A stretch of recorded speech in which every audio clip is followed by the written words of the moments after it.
What's going on, everybody? It is iFOMOhard with Fomo Fantasy Sports NFL. Be sure to like and subscribe right now. Get that out of the way. This way you'll be notified. Turn on them notifications because you'll get notified whenever we go live or post a video. Now, big shout out to FomoNation over on the main iFOMOhard channel. If you're not over there and you're finding this first, you want to go over there. Link will be in the description. We had to live stream last night a football. It was basically what we called Drunk on Football because there's a Drunk on Crypto stream that I'm very fond of and have some friends over there. So we went ahead and the developer of that gave me the idea and said, do a Drunk on Football. So that's what we tried to do last night. We had actually a few people. Big shout out to Mike, Pace Car Mike, who showed up.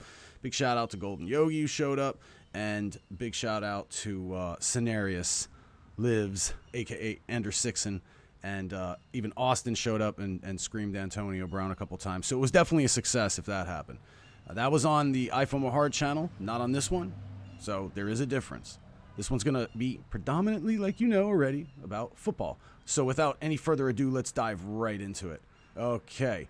So today I just really wanted to wrap up and where we left off last night. Go over my fantasy team real quick and then maybe look at a couple games. So starting off, I think I'm going to go ahead and lock in Goff. I'm pretty sure I'm going to let him ride out against Tampa Bay. I don't have another quarterback to fall back on right now as I needed room. And I still haven't dropped Antonio Brown, as you can see. I don't know what I'm waiting for. I guess maybe I feel like there's a chance. Now, I'm not going to hold him in place of someone else, but I just haven't found anyone on the waiver wire in order to grab that I thought was good enough or useful enough for myself to mess up my waiver order next week.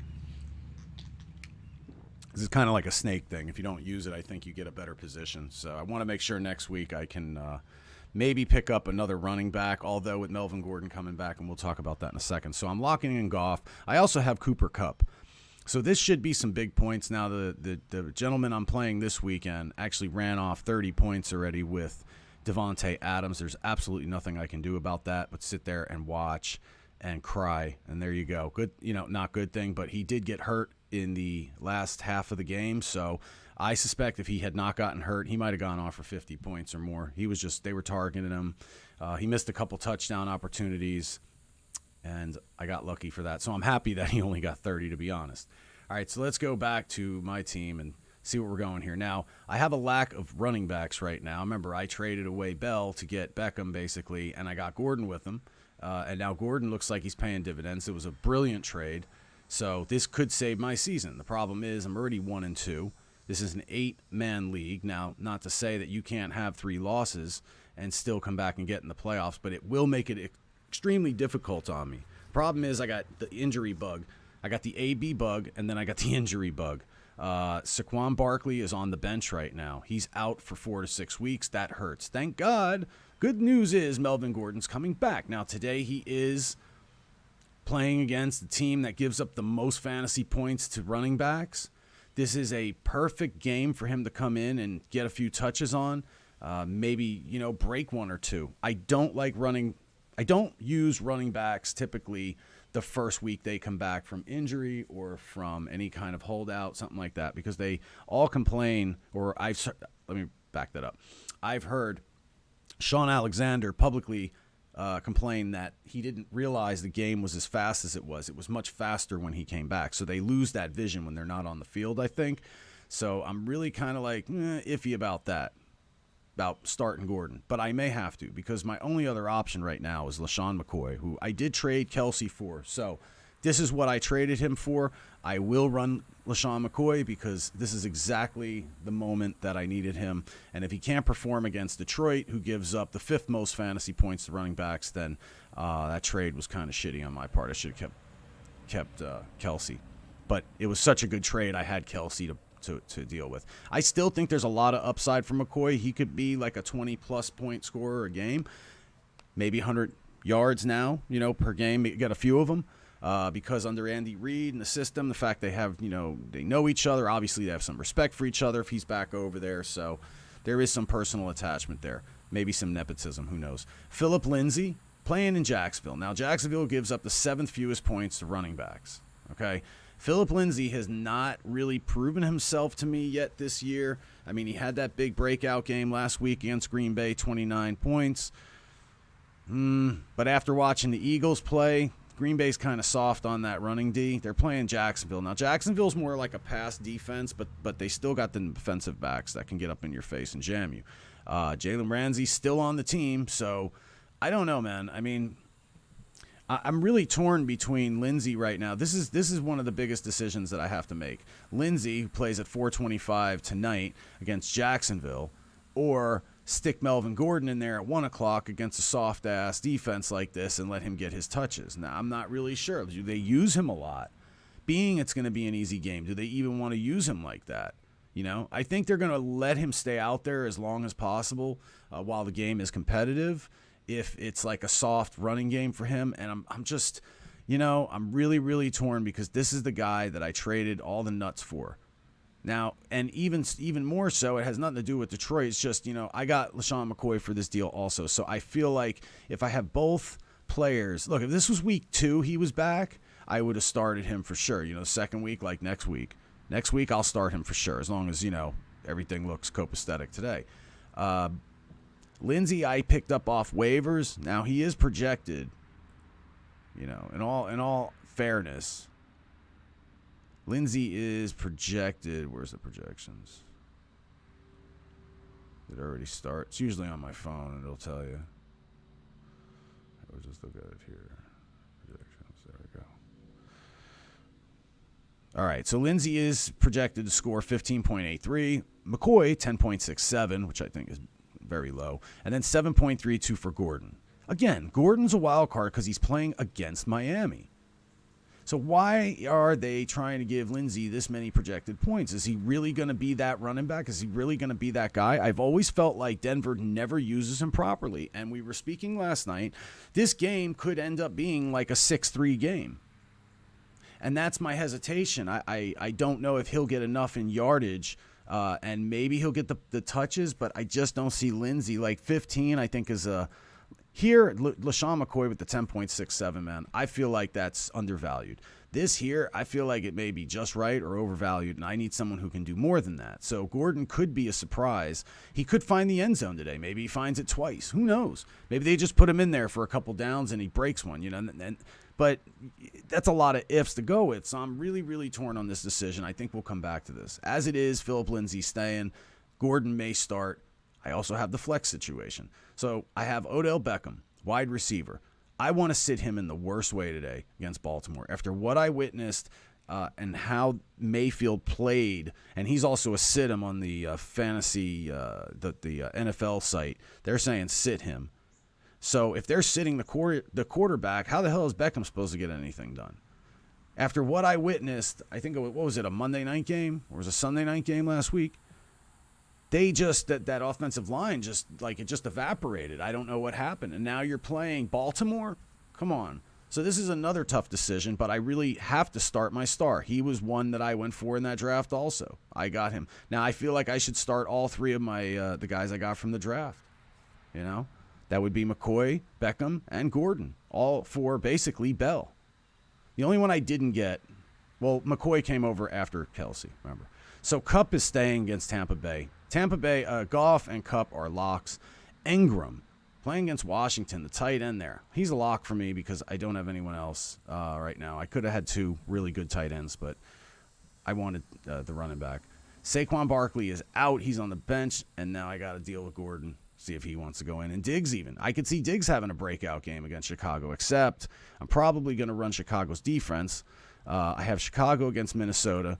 Minnesota gives the fourth fewest fantasy points to defenders. So I don't know what the deal is with that. Does it mean that they don't run the ball? You know, I really am tempted to, or they do run the ball and they don't, you know, fumble it. I guess that's what's going on. I am tempted to switch and put Minnesota in there. I did this last week and I paid for it. I really paid for it. So, oh man, you know, where is it? It is at Chicago too. Jesus. I just think the Chicago offense is just so trash right now. It looked decent last year. It looks so trash right now. And playing against Minnesota, I mean, while, you know, you got Kirk Cousins back there, it's not that encouraging. Still, Diggs has not had a good year yet. I mean, he could have a breakout game. Thielen, and what's his name? Cook is the running back, the one from Florida State. Delvin Cook, right? I'm saying, and we were talking about it last night, and I think Andrew Sixon made a lot of sense when he said that. So much sense so that I'm going to go ahead and swap. I did it last week. I'm going to do it again. Minnesota's going in. The Bears are coming out. Adam Vinatieri picked him up on waivers, playing against Oakland, still with Indy. That guy's been around. I swear to God, when I was 8 years old, this dude was still around. That's a long time ago. I don't know. Kickers got long lifespans.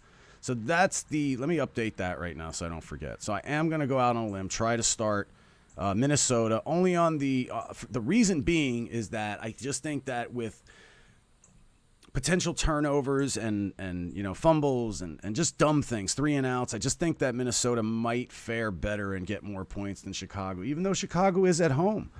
Chicago may get a couple pick sixes. I might be making a mistake, but for now, I'm going to go ahead with Minnesota. I still think this could be a shootout and surprise everybody. Khalil Mack, it's really hard to go against him, man. Maybe I'm making a mistake here. Maybe I should put Chicago back in. I don't know. I have till 4:25 to figure that one out, so I'll let you know at a later time. As far as what's going on here, man, I'm so confused. Let's go ahead and take a look at what's in the highlights real quick, or some of the games, what I wanted to look at, to be honest. Tennessee versus Atlanta. Both are 1-2 teams. It's really a pick 'em in my mind on that one. I'm not favoring either team right now. I'd be surprised if the line was anything more than a straight up, maybe 3 points to Atlanta for the home field advantage. But I don't know. Tennessee showed a good game. Atlanta hasn't won but one game. We'll see what happens. Another game at 1 o'clock slated. Cleveland and Baltimore. Cleveland coming in 1-2 against that tough-ass Baltimore defense and that awesome passing attack right now.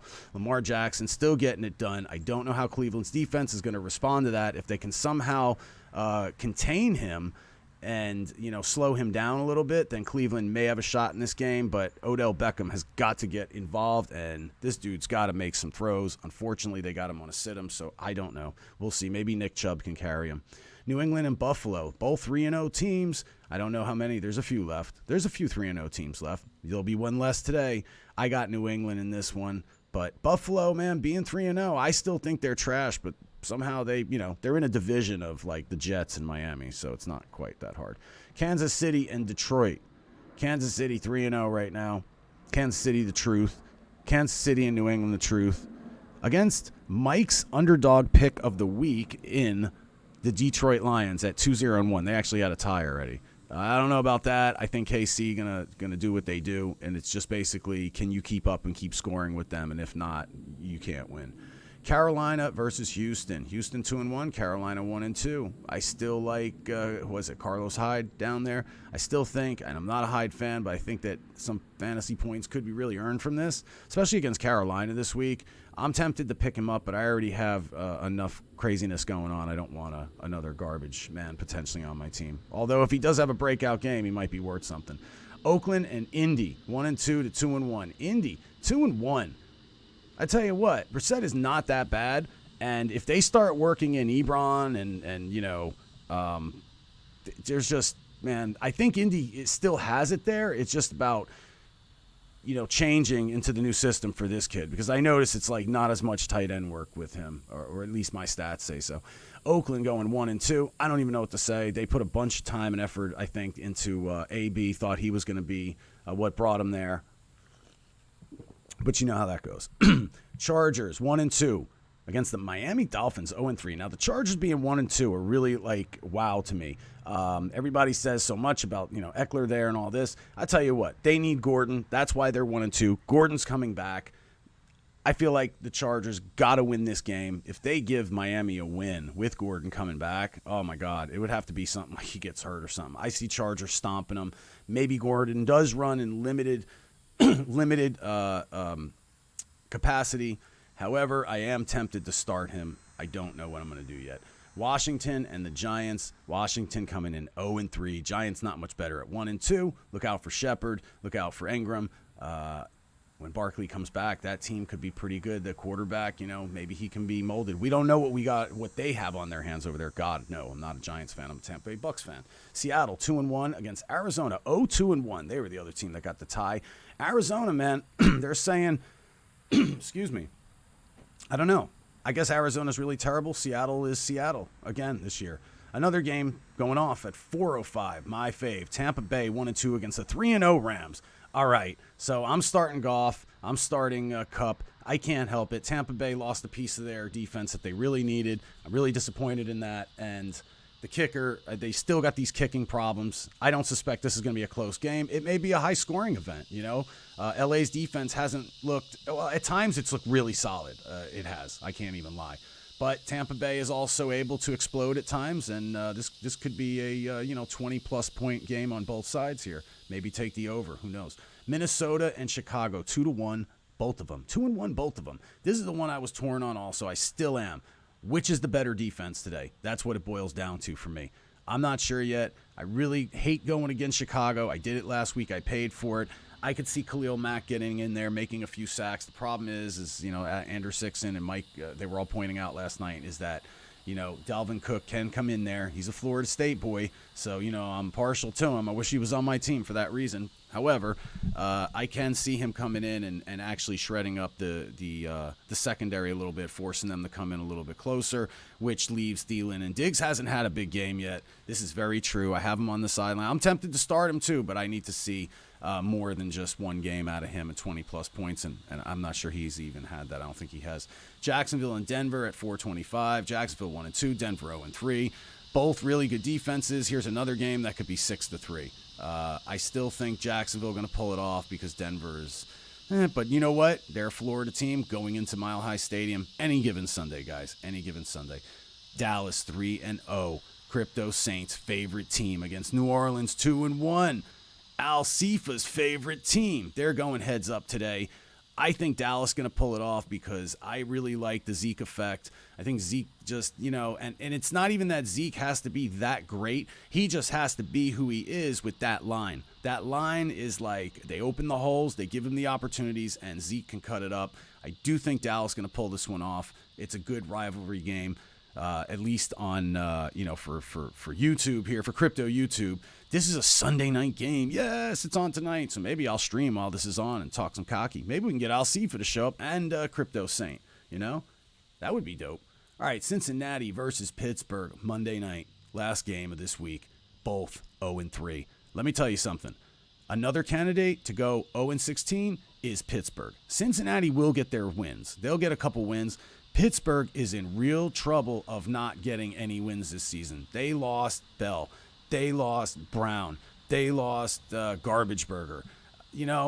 Who's left really right now? Connor? Connor is a fantastic running back, but I just don't think him by himself with very little help, maybe Juju once in a while here. The defense is decent, but, man, Pittsburgh could go 0-16. And I tell you what, I think Pittsburgh, you're going to say blasphemy, but I think Pittsburgh has a better chance of going 0-16 than the Dolphins do because the Dolphins got to play the Jets twice. And if there's any other team in that division that they can beat, it's not going to be Buffalo right now, and it's not going to be the Patriots, I don't guess. But the Jets are beatable not once but twice. They still got Kenyon Drake on Miami. I don't know. All you really got to do right now is stack the box against the Jets, and their offense dies. And that's why I got off of Bell like I did. Very smart. Thank you, sir, for the trade. So back to what we're doing here, man. Going to wrap this up. I do feel like starting Diggs. I wish I had another flex spot, but then I'd be wanting to start someone else. I'm kind of scared to start Beckham against Baltimore. I really am. It says Ravens give up the 23rd most fantasy points of wide receivers. The problem is if Mayfield can't get the ball to Beckham, and what I saw last week was a Cleveland team that just got deflated. Offensive line just got knocked out the box. They tapped out last week. So I don't know what to think, especially playing against Baltimore. And then on the other side of the ball, you got Lamar Jackson. Those are going to be very fast, very quick plays. I think Baltimore is going to beat Cleveland today. That's my prediction for that game, especially at home. However, more so, not however, but moreover, Odell Beckham being used against Baltimore so tough, but basically he's a number one pick for me at this point. He's him, and now I got I got another number one pick. I got a couple number one picks on my team. That's pretty cool because I still have let me see. Gordon, yeah, I got a dump round, but he wasn't. He was the third round anyway. But Saquon Barkley, Melvin Gordon, both should have been number one picks, first round picks, as well as Odell Beckham in many leagues. So 2, 3. You could argue Kupp, Ingram, but these guys aren't going to be first round picks, but they're going to be first of their positions to be taken if they're not first round picks. So my final decision, at least for now, I'm really thinking about swapping Gordon in for Lindsey. I just don't like the matchup, and I don't like his track record so far. I mean, he's got this floor of 10, which is all cool. Last week, it was only 2 plays were to him. He had 2 touchdowns. I think Jacksonville's going to probably try to eat off the fact that there's still this controversy of running backs over there, I think. Let's read real quick. Have they said anything about his role? Lindsey played big Sunday, particularly during his second drive of the third quarter. Lindsey converted a second and long with a 36-yard reception. Well, that's good for a running back. On a swing pass, and then capped it off on 4th and 1 with a goal line score on a play in which he was originally stopped at the line. Okay. Head coach said after the game, Green Bay played a lot of defensive backs and essentially dared Denver to run. After Lindsey's game Sunday, expect Jacksonville to dare Denver to pass in week 4. So it sounds like they're going to be stacking the box, trying to get them to pass, maybe, pick a few things off. I actually really like the Jacksonville defense in this game. I think the Jacksonville defense could have score a lot of points. So I'm just not sold on this dude. And Gordon is my guy, man. He's but it's just the first week thing. It's a really, really tough decision here. I think I may have made a mistake even with the, this is what it boils down to, y'all. This is really what it boils down to. And honestly, usually you want to go with the best matchup. Now, when I get people, I look down the line, not Minnesota because I picked them up because I needed something for the Bears bye and I wanted a backup defense. They don't go on bye till the 12th, so I can actually, keep them around. But I'm looking down the line a lot of times, you got a Green Bay here. Maybe you can get some points on that. And this one, like I said, this was a quick waiver pickup. But when I am trading or I'm looking for someone long-term, meaning the season, I am definitely looking downstream. You have to. If you're only thinking about, this is my best advice for you if you're new to fantasy football or you're wondering why you're not winning. If you're only looking at your team once a week or less, you're not going to win. You have got to dive in and at least have on your phone and read the articles and see what's going on. No, listen to streams like this. Find other streams like this or other channels like this. There's some good information in here because I have more time than probably you do. And I can basically, come to conclusions like this and talk like this intelligently because I have, a vast amount of knowledge on the subject. Just like cryptocurrency. Speaking of which, guys, like and subscribe. Again, iFOMOhard is the main channel. That is where FomoNation originated. This is Fomo Fantasy Sports. I appreciate you all stopping by and hanging out, each and every one of you. Thank you very much. Like and subscribe. Like I said again, 3 times I said it. If you don't do it, I don't know what else to say. Have a great Sunday, man. Enjoy the games. I think Kansas City is going to beat Detroit, Mike, but we'll see. Let's see if Mike's upset special comes through with Detroit. Links below for everything. For Fomo Fantasy Sports NFL, I am iFOMOhard, and I am out.